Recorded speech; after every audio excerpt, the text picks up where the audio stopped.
theme for today. As we look at what we've already shared so far, even just in our vision and mission, in 2021, what we have an opportunity to look at and unpack, meaning to discover and unwrap, if you will, this gift of timeless wisdom and evolutionary vision.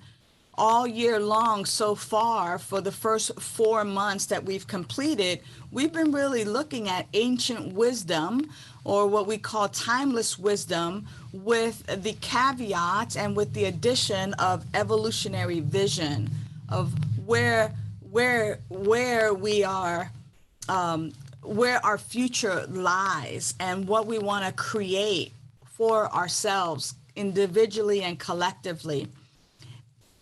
In this month of May, we're looking at Holy, Holy Uprising. Now, it's interesting that the first two words sound the same, but they are spelled differently and have different meaning. Holy, meaning whole, perfect and complete. And then holy, meaning it's spiritually grounded. And then this idea of uprising. When I think about the word uprising, I think about a revolution or an evolution. And so this holy, holy evolution, this holy, holy uprising is the theme for the month. And today I'm going to be talking a little bit about this adventure called life. And I'm going to jump right on in with this adventure called life and quote Raymond Charles Barker. You are the present becoming the future. You are the present becoming the future. A couple of weeks ago, I was moved to share that I no longer wanted to see life through the analogy that life is a journey. And the reason being is that it no longer fit my cosmology. It no longer fit what I'm uncovering and experiencing for myself in my spiritual growth and unfoldment. And in that process of no longer looking at life as a journey, only because I had been on a quote unquote journey and traveling. And really the journey itself, like being on that plane, wasn't the fun of it. And no, I wasn't looking forward to the fun of it. I was looking toward the destination. And as I began to really look at that whole journey, I discovered the writings a little bit of Alan Watts and how he describes that that the universe is playful. And here we are talking about timeless wisdom and evolutionary vision. And we look at this quote from Charles Barker, who says that we are the present becoming the future. That we are the present becoming the future. That means that we are unfolding, that we are in this symphony, in this playful discovery, in this playful unwinding, in this playful expression. And that we're not necessarily going anywhere as much as we are simply life fully expressing at all times. This idea that there is no rush to get to a particular location or particular destination, as much as it is simply be here now. And that in my being here now, that in each and every now moment, that I unfold or that I express and I become what we call the future, which is simply the next now. It's the next now moment. I'm reminded of that quote that says, you know, that yesterday is the past And so it's considered a canceled check. That check has been canceled. That check has been cashed. You've lived it. You used that check. You can't use it again. The present is the future. It's a promissory note. In other words, you'll get it someday, maybe. It's a promissory note. It's coming. But today is the present. It's the gift. That this moment is the present. It is the gift. And too many times we are so stuck in our past or in our future that we are no longer being present, that we're no longer in the here and the now. And that as life continues to unfold beautifully and magnificently, that as we stay present, then we're able to actually be in the future, be in our future as the future becomes the present moment. Now, I want to take a look at the word adventure. Adventure is oftentimes associated with risk. Oh, I'm going on a hiking adventure, or I'm going on an excursion and some kind of adventure, and there's usually some opportunity and some risk involved. And it's interesting that it has come to mean that today. And that when we think about an adventure, that it involves this idea of a risk, no matter how large or how small we think that risk might be. But it is usually associated with risk. Now, we're taught in our science of mind philosophy that there's only one thing happening. There's only one thing happening. There is only one thing happening. And as I take a look at my gallery, I'm wondering if those here in the gallery, if you know what this one thing that's happening is. Does anybody want to unmute and tell me what you've learned? This one thing, there's only one thing happening right now. What is that one thing? And I'm going to wait. Go ahead, Nancy. Thank you. This is a guess. Okay. Life. There's only one thing happening. That's life. Yeah. Great. Because that is true. That is true. Now, who wants to get a little more specific as to what that life is? Because I actually call it life as well. But what else do you know that is the one thing that is happening? Bertha. God. God. I call God life, right? So Nancy's right. Bertha's correct. Gary, I have a feeling you were going to say the same thing. Is that right? I was going to say us as God. Us as God. Correct. So here's the deal, beloveds. This adventure called life, or the adventure of life, it is simply the one thing that is happening is God. God revealing itself, God, the self-realization of itself, God expressing and being its full self at all times. God cannot be anything else. Life could not be anything else other than the fullness of God expressing in, through, and as all things. If that is the case, if that is true, then where's the risk?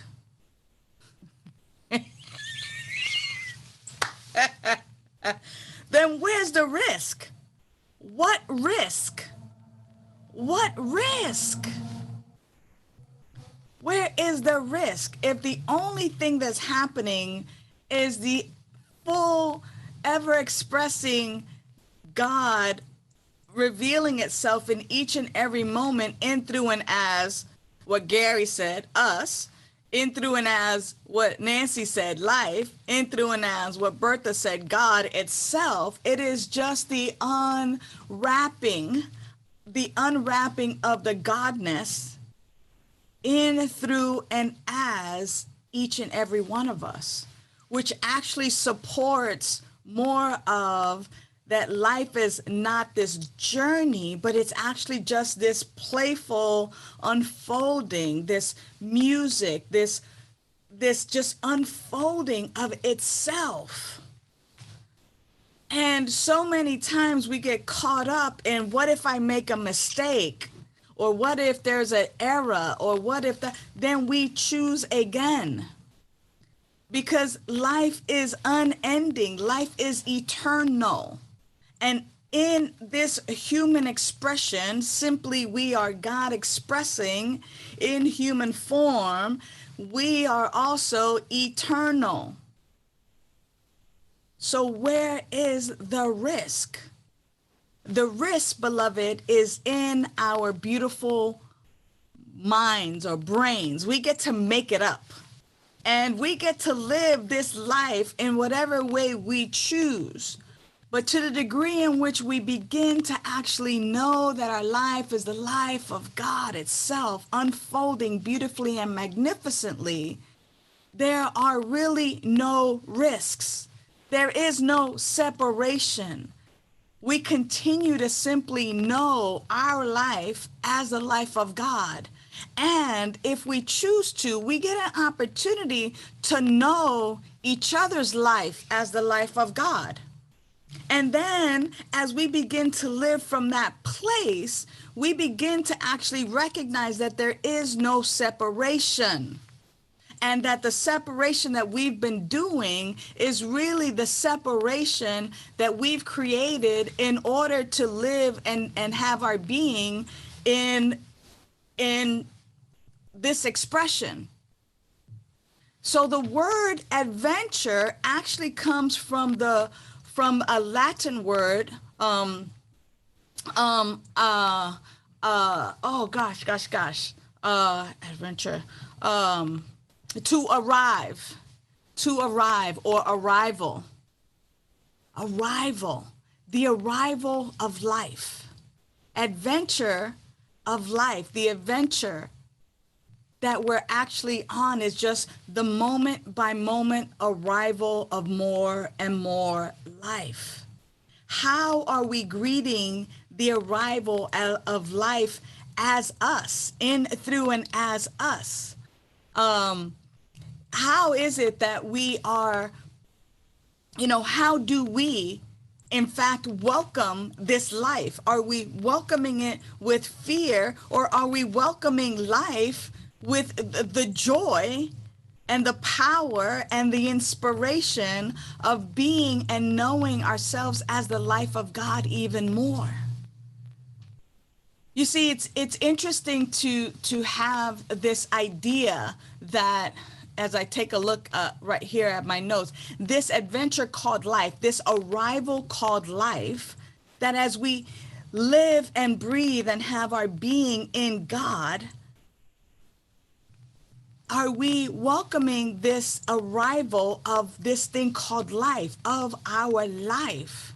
Or are we fearing and thinking that it's a risk, or no, I better not, or, oh no, let me not reach out to these people or those people or the other people or these people because they're different than me, or I might not be able to ABC, like all of the stuff that we make up. But what happens when we actually are steeped in the knowing and steeped in our principles, in the oneness of life, that individual or that person or that group of people who may seem so different than we are, that they are actually our very life, that same indwelling power and presence is the same exact indwelling power and presence in each and every person. They might speak a different language. They might look differently than we do. They might be unemployed. They might be experiencing homelessness. They might be the richest person on the planet. They may be in the United States, outside of the United States. They might be living on a mountaintop or be living below the waters, but each and every life is the life of God. And to the extent in where I see and feel my oneness, I cannot be so spiritually aloof and think, oh, and be believing only in the absolute, that I am no earthly good. That these spiritual principles are not being applied in our day-to-day living with one another, in this community and in all communities. We are the present becoming the future. What future are we creating through the power of our thinking, through the power of our being? And am I believing that there's risk, or am I believing that the only thing that's happening is the perfection of God unfolding as my life and as the life of each and every person? And so as I take a look and take another look, there is an inner urge in your mind to grow, to expand, to break down the barriers of previous limitations, and to ever widen your experience.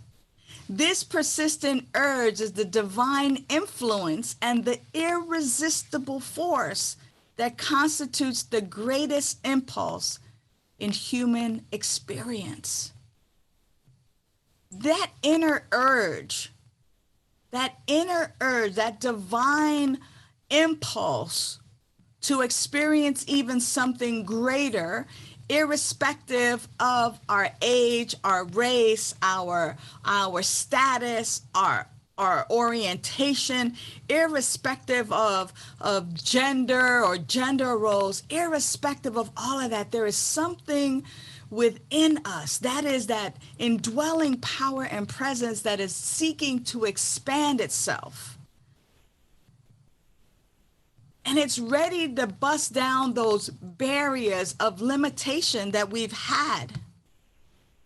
I love it here, Deepak and Meena say that every day your actions exist on the cutting edge of evolution, the frontier where the mind is caught between caution and curiosity. Every day exists. Your actions exist on the cutting edge of evolution. The question now becomes, are we then saying to ourselves, I'm too old, I'm too young, I'm too this, I'm too that, to fully express this indwelling power and presence that is our very life?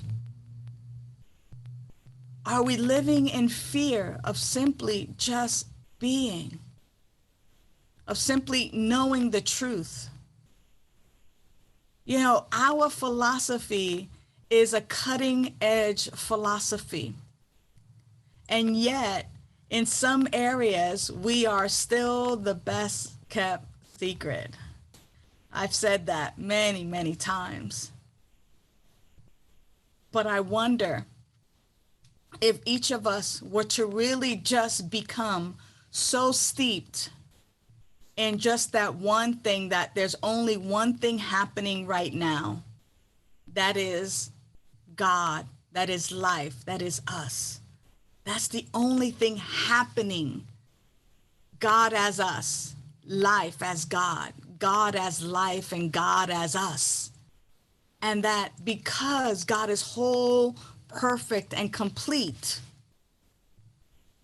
that to the degree in which I allow myself to live fully from just this one little teaching, if I were to become so steeped in that knowing,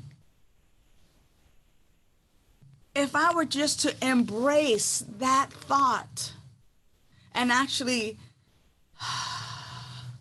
allow it to inspire me, allow it to empower me, allow it to live in, through, and as me, imagine the difference that we might be evolving to day by day.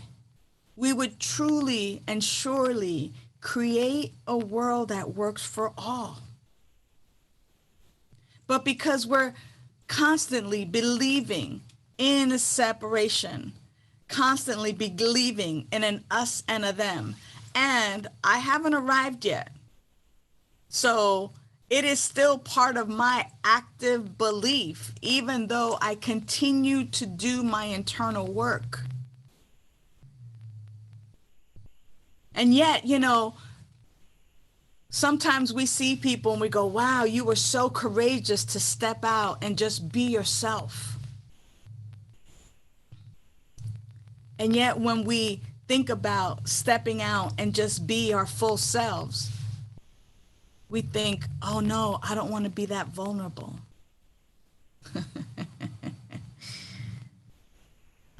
Or it could be from the ego place of, oh no, I don't want to look silly.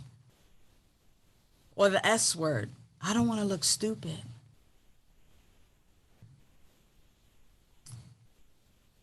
I don't want to be made fun of.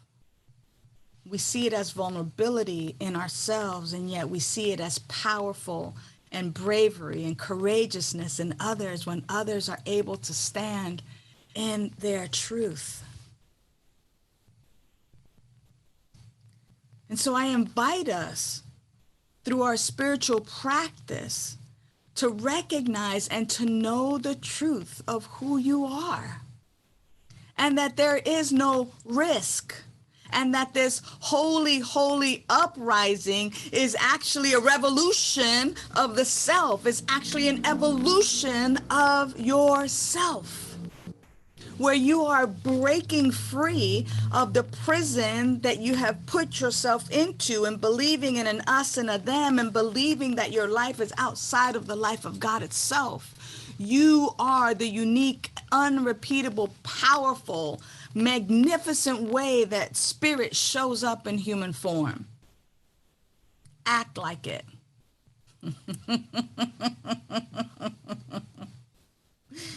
Act like it. Fake it till you make it. Recognize that there's only one thing happening. The one thing that is happening is God. The one thing that is happening is life. I'll share this and then I'll begin to wrap it up.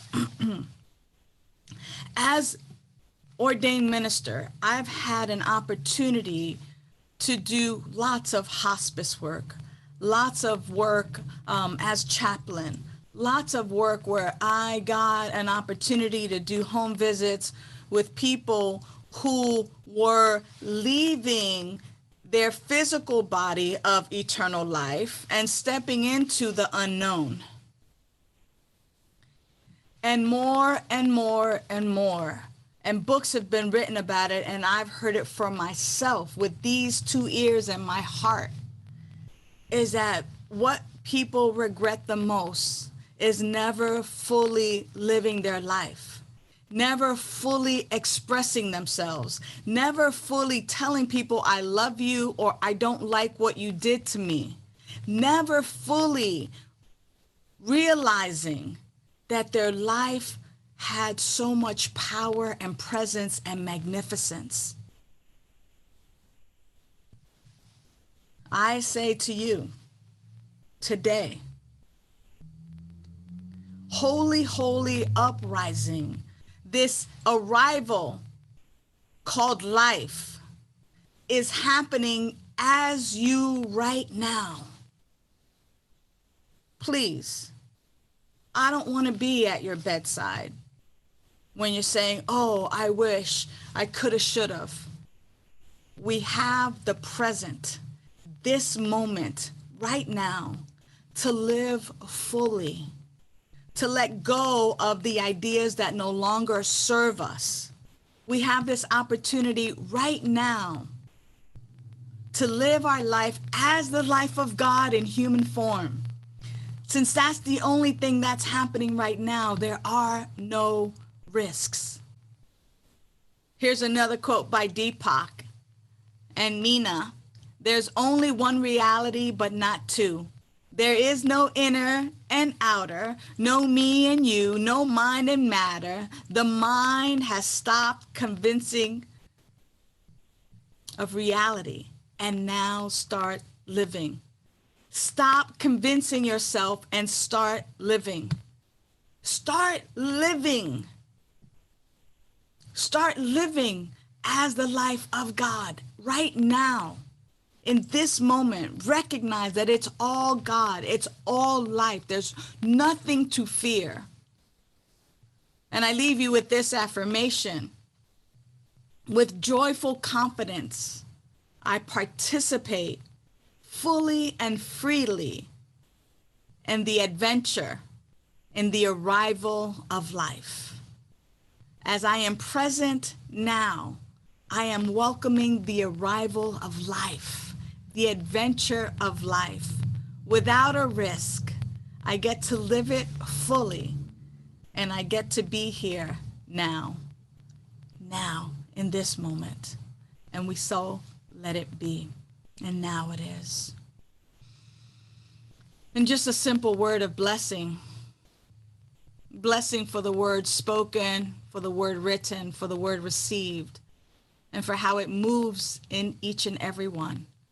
I know now that this word is active in our hearts and minds, and that we live the life of God fully and magnificently now. It is so, and so it is, and now it is. Amen. Thank you, beloveds. Thank you so, so very much.